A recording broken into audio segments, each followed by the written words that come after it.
আমরা এই পবিত্র মাসে, রমজানের এই পবিত্র মাসে মালিক দয়া করেছেন, আমরা একত্রিত হওয়ার সুযোগ পেয়েছি।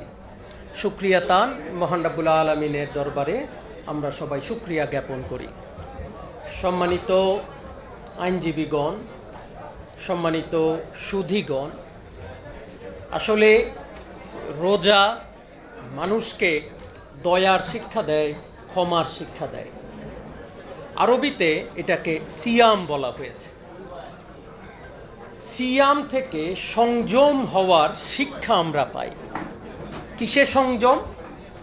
চরিত্রটাকে সংযম করার, নিজেকে সংযম করার শিক্ষা আমরা এই রোজার মাসে পাই।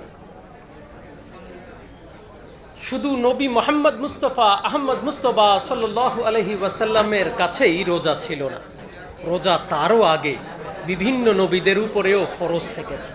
হয়তো 30টা থাকেনি, হয়তো 2টা, কারো আমলে 10টা, কারো আমলে 15টা পর্যন্ত থেকেছে।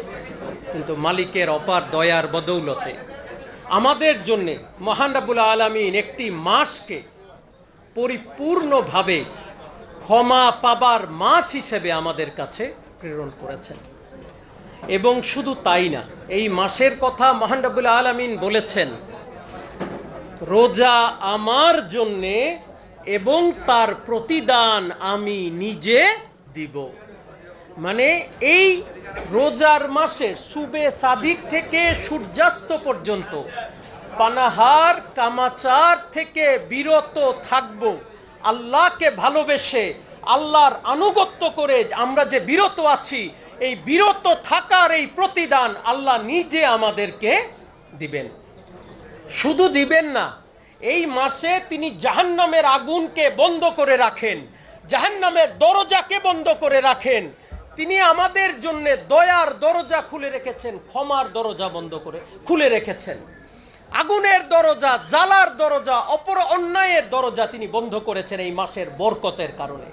আমার বাবা মা, আমার ভাই বোন, আমার আত্মীয় স্বজন, দাদা দাদি, নানা নানি যারাই মারা গিয়েছেন, আল্লাহ না করুক যদি কেউ এই আগুনের অন্তর্ভুক্ত থাকেন, এই মাসে তাদের আগুনকে ক্ষমা মাফ করার জন্য আগুন বন্ধ করে রাখা হয়েছে। এই মাসের মর্যাদা এত বেশি।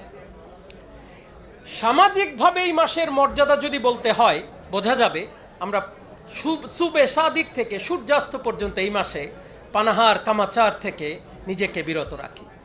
আমরা চাইলেই খেতে পারি, আমাদের পেটে ক্ষুধা থাকলেও আমরা এই মাসে খাবার খাই না।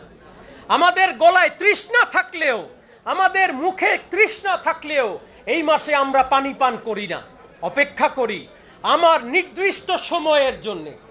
কি সেই নির্দিষ্ট সময়? যেই সময় আল্লাহ আমাদেরকে সিদ্ধান্ত দিয়েছেন তুমি এই সময় পানাহার করবা, তার আগ পর্যন্ত আমি অপেক্ষা করি।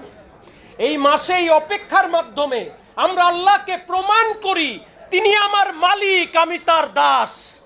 আমি আল্লাহর কাছে নিজের দাসত্বের প্রমাণ দান করি।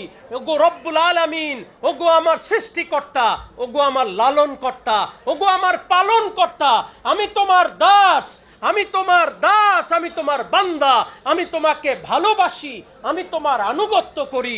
সেই আনুগত্যের কারণেই আমি ক্ষুধা লাগা সত্ত্বেও, পিপাসা লাগা সত্ত্বেও আমি খাবার খাচ্ছি না, আমি অপেক্ষা করছি তোমার নির্ধারিত সময়ের জন্যে, এবং সেই সময়ে আমি খাবো।